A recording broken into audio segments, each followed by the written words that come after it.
Thank you very much, and welcome to Worlds Cooldown. I'm QuickShot, joined by Raz and Jat. I was wondering where the camera came from, actually. Welcome to Worlds Cooldown. Jat, sweating a little bit after the late game there from Cloud9. What did you think? Always was. I saw it. You knew. Yeah, man, look at this guy. Look, let's talk a little bit more about the game, because the way it started and the way it ended could not have been more different. Cloud9 came out the gate swinging. I really liked how they approached the early game, but the last pick, Garen Yuumi, just caused so many headaches. It got spooky because it was a non-sustained damage team against what, after seeing enough games of Garen Yuumi now, I'm willing to call probably pretty busted. With the way it just sticks around. That was 2 games we saw today where Garen Yuumi was down like 3,000 or 4,000 in the early game and then just seemed to control the map throughout most of the mid-game. Yeah, I think that what Garen Yuumi provides post-nerf, because even thinking about how large of a slow that she initially had made it crazy. It's just the cooldown. Yeah. Cooldown on Q is huge with the damage that it was coupled with. Also, the ultimate that is constantly flowing through after every fight is insane. So I do want to break this down in the context of like a bigger meta a little bit later, but what do you think about the draft? Because Garen Yuumi, we've seen Fnatic, they first pick it. This HKA draft was response. It was the last 2 after seeing no Kayle, no Vayne, no AD carry, no sustained damage threat, so therefore obviously the value gets significantly higher. Yeah, I think if you don't think Garen Yuumi is going to be contested, picking at 4-5 is actually really smart, because you could see that Cloud9 actually already locked in the Heimerdinger in phase 1 of the draft, so they weren't going to be able to have the sustained damage coming through, which potentially I think would have allowed HKA to have a good game. I actually thought that Mission misplayed some team fights in the mid and late game that could have actually led to victory, and C9 was able to pull it out, as they usually do at the World Championship. When I pull back in history, they have a lot of these games where teams they actually should beat, they squeak through, but they seemingly always win. It's weird. What did you make of Nisqy? One of the things that I really liked when we talk about Cloud9, you know, 7th Worlds appearance. I believe Sneaky was, what, 70 World Championship games played on the stage. Nisqy's debut, and I thought he looked pretty good on the Akali. Yeah, I thought he looked pretty solid. I think overall, Nisqy on the Irelia, it's a melee champion for Nisqy. It's what he's specialized at, and I think as long as Cloud9 continue to enable him to play these mobile side lane, solo lane champions and back it up with powerful early game junglers from Svenskeren, that's their bread and butter, and if they're going to win, it's going to be through that. Yeah, and I like the fact that he was being able to play through Svenskeren, as once again, I just wanted to see domestic, you know, C9 in an international event. I didn't want to see any drop-off, and I think that just from the framework of Nisqy and Svenskeren, I got to see that. Unfortunately, from Licorice's point of view, I think he got outplayed once topside. You know, Akali was able to find that kill once, but in team fights, then the Renekton was a beast that they couldn't really handle. Akali really couldn't find a flank on that. Slightly like obscure thought, but do you think it's fair to say from how we saw the game play out, how it always felt like Cloud9 were in control, and it felt like what they were fighting against wasn't the team of Hong Kong Attitude, because it felt like they were the better team. It felt like they were playing the OP-ness of Garen Yuumi. Yeah. Do you think that's fair? It could just be our read on it, because I'm much more familiar watching Cloud9 than I am Hong Kong Attitude. Right. You know, I've seen them in the play-in, and I actually haven't seen that much Garen Yuumi, though. It really did feel, though, like it was just Garen would go wherever he wanted, and it's a front line in a summer split where teams haven't been able to have a frontliner. Yeah. So it was like, oh, this is what team fights look like. This is what front to back looks like. And Garen just does that when he has Yuumi. And even just focusing more on the comp that was there, because while people would say that Heimerdinger would have sustained damage, it's not followed sustained damage. Like the Garen can just peace out and that's about it, right? And the only ones who can follow and kind of pursue the Garen is the Irelia, and now suddenly you're trading HP against that. So sorry to cut you for 1 second. I hear the interview is ready. I want to come back and talk a little bit more about how this is playing out at Worlds. Let's talk to Nisqy. Thank you guys. Laure here, and joining me right now is Nisqy after Cloud9's first victory in the group stage. Congratulations on this one. You're back in Europe. This is also your first time going to Worlds. How special is it for you? I don't know, to be honest. I feel like it was just another game, and I don't even feel like we're at Worlds, kinda. I mean, the pressure is for sure higher than like playing LCS, but yeah, I mean, it's just another game. Let's talk about this first game, because you had the edge in the early game, and then we knew that with the compositions they have, they would be stronger as the game go.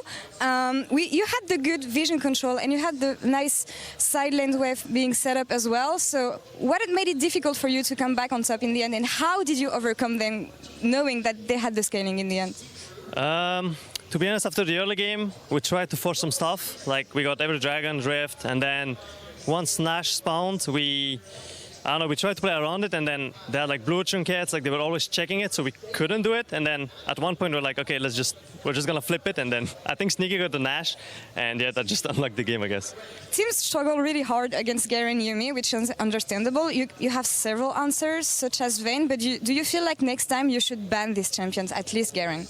That's up to my coach. That's not up to me. So. Right, well, we'll see what Reapers decides now. According to history, Cloud9 makes it out of groups. I feel like you don't have the easiest group to do it. So what is your take on that based on what you saw from the teams in your group? Griffin, G2, and HKA right now. I mean, I think it depends on how we perform individually, I think, because the thing scary about G2 and Griffin is that they have really good individual players. So I think if we can keep up with them or just even like outclass them, then we'll make it out of groups for sure. We'll see that in the next coming days. Thank you very much, Nisqy, and welcome back to Europe. Now back to you guys. I love hearing from Nisqy. Not the most confident of answers about Cloud9 making out, but very earnest and fair, very strong individual players. Let's take a look at the standings from today and talk about some of the other games that are now in the history books. Pretty confident, clean win from G2. Team Liquid not being able to take down Invictus. What else stands up for you, Raz?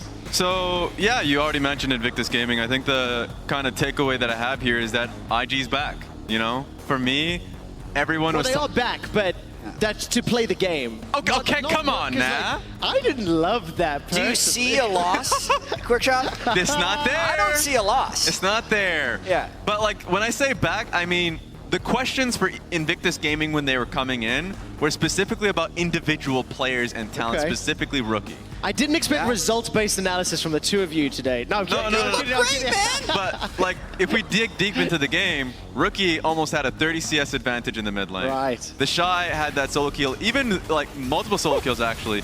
Even with all of the pressure that Xmithy put up into the top side of the map.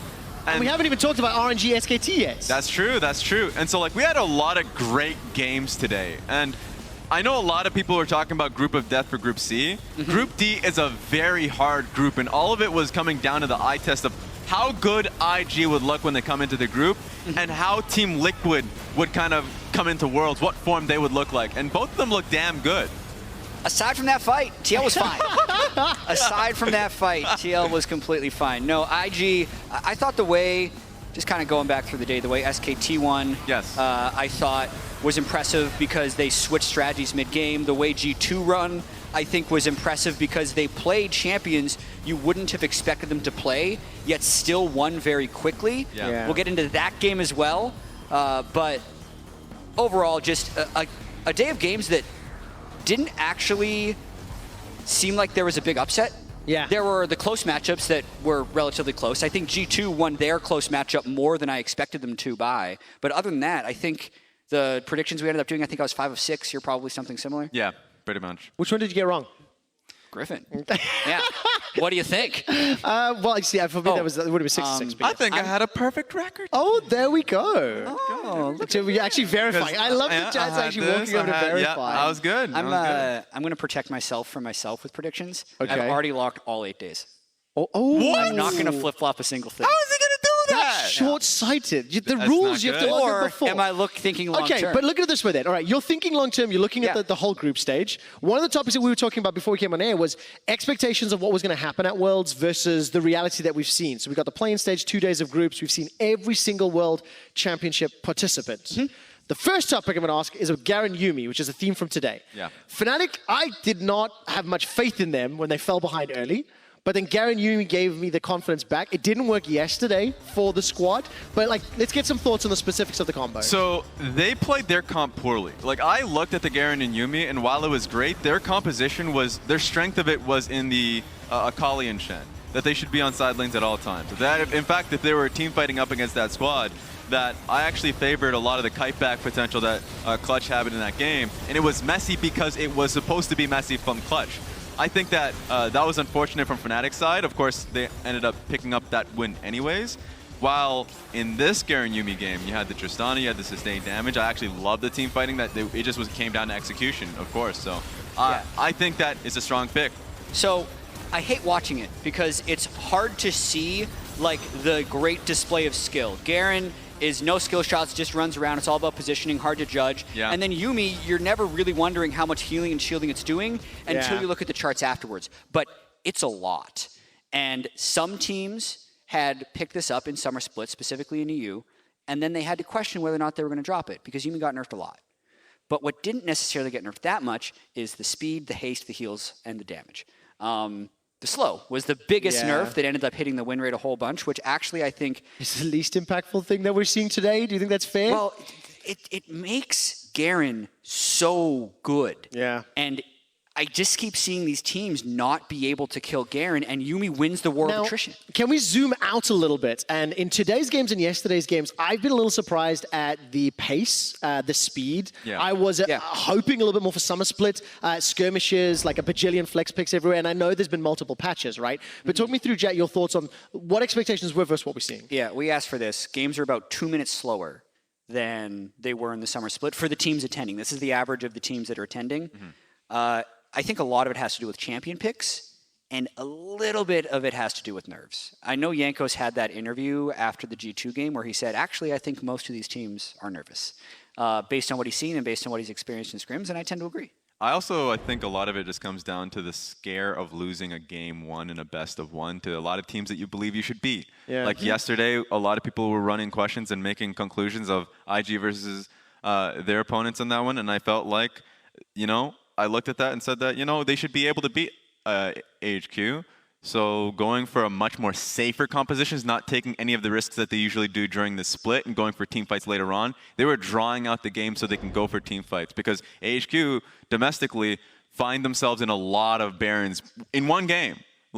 So a lot of the times they don't know how to close, and they took advantage of that. Now, what about average combined kills per minute in terms of the action, the bloodiness of the games, Jats? I think they're one and the same, but I think the more pronounced slowdown is in the first 15 minutes. Okay. So we're not seeing the lane swap craziness or like as much flex pick craziness. We're not seeing necessarily big time early game solo kills or a bunch of crazy turret dives. Teams are neutralizing a fair bit, and that one, if we're seeing a game like Kale, I think is from the champions. Yeah. But in a lot of situations, I think it's what Raz just said. You mentioned champions as well. What about some of the expectations? I know during play-in stage, we were super hyped about Echo for day one, and then we saw it, and then we were questioning it, and it's kind of disappeared. We were. Yep. I don't know if it's fair to say we're expecting to see more Syndra bot, but it's definitely popped up, right, infrequently. But my expectations based on coming in was a little higher.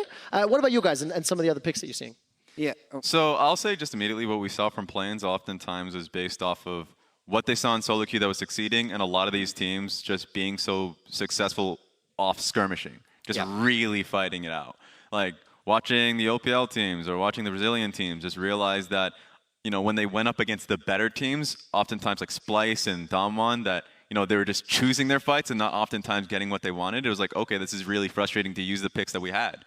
So Echo was put on the bench. Gragas was heavily prioritized so they can get the fights that they wanted. Yeah. And now suddenly you're starting to see like Jarvan and Galio again because that's like starting the fight is important. Setting the tone of the game is right. And if the slower early games keep happening, I wonder if we'll see more Karthus jungle. Say that again? Karthus jungle. jungle. I feel like we might see more of that. And more largely, I'm curious to see like what this tells us about our projected favorites for the tournament. Yes.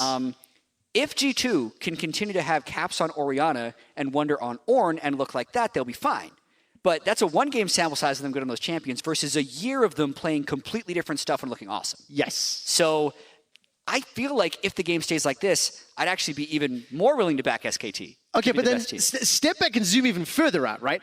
How much does the world's meta evolve over time, right? You think back to last year, think of the previous year. There are pivots, there are tweaks and changes. It's not monumental, right? It's not the foundational changes. But then it's figuring out who's the first one to get there, who's the first one to break this, or find the optimal pick within this like team fight style. That's a great question, and I feel like even watching Invictus Gaming today, I feel like I'm so far from figuring that out now. Because when I saw them pull out the Olaf, it's like, oh right, like in LPL playoffs, it's like, Olaf is such an LPL pick, and it was so successful in that region, but not really finding ground in like the LCK or LCS in some ways.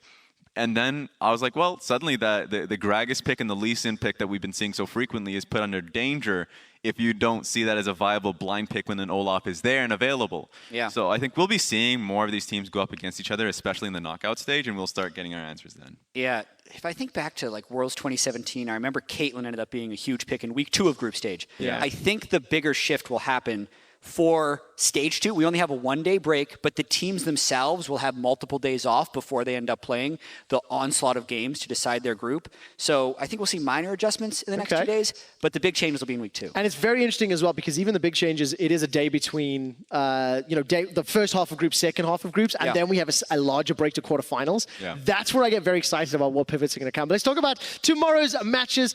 Take a look at the schedule of games that we have on the docket and then see which ones are going to be the most exciting. We start with Invictus Gaming taking on Dam1 Gaming. Why are you excited, my man? I'm just saying, whoever makes these schedules always know where to put them. Right at the top. Right at the top. IG, Dam1. Yeah. I want to see that again. Implying that only the top game is the best. All 6 are insane. That's beautiful. Chat? Dam1, TL, FPX, J-Team, Griffin, and G2. Yeah, easy. Agreed. Done. On 6 for board. 6. On board. Nailed those Oh my predictions. Now, God. are you 100% certain that those were the predictions that you logged in your 100%. And you're not going to flip-flop on us? Because Nope. you have a tendency to do that, my friend. Yep. What do you want to see from the teams coming in tomorrow? You know, some pivots, some changes. Like Dam1 have still impressed me on, it doesn't matter what champions they play. Every game, there's something that's like, wow, that was cool. That felt awesome, right? Yeah. But like, what are some of the thoughts when you think about the teams and changes for tomorrow? I'll say specifically for Dam1 because I like the one point that I always want to track, because I always love tracking the players that have the least riding on their shoulder, or at least everyone kind of wants to throw them down the bench, you're looking at specifically Nuclear? Nuclear. Yeah. Because at the end of that game where he just like jumped straight in, got a huge burst on a champion, and the reaction time of the rest of his team, like they knew that was going to be the case, that they had his eyes on him. Yeah. Like, I'm seeing confidence come out of him. And it's very rare to see confidence in a player that is oftentimes like publicly being thrown down the bin. So I actually think that just that alone, I love to see that. I want to continue to see that. So maybe we'll be seeing more Nuclear going nuclear in some of these games. I would like to see. Small point. Go for it. I don't disagree. Okay. Okay. Uh-oh. But I mean, no offense. I think but- Nuclear is a great case study for this. I feel like imprints of your memories of a person and a player last a very long time in League of Legends. I think one of the reasons people are saying Nuclear is bad is because they remember him on H2K. yes. Yes. If this was, if his name was Nuguri, right? How good would he be? He'd be like, that weak side AD carry though, right? Or like, I think that could actually happen. I don't want to be think that it's guy true. that says like, oh, a winning team, everybody is good. But I hear you. I feel like Nuclear is being remembered from the past, not from what he's done. For me, it's a timing element. They need to be good, better, best for a longer period than being bad. But just, It's tricky. He would have. Gambit was my example. Gambit started to Yeah. suck for a long time, and I was one of the early adopters saying they're bad now because the moniker of Moscow 5 had ended. But look, we do have to call it a day. Thank you guys very much. If you missed any of the action, make sure that you tune in for the rebroadcast starting at 8:30 here in Europe, 11:30 a.m. for our friends on the West Coast. Tschüss and bis morgen. I kind of understood that.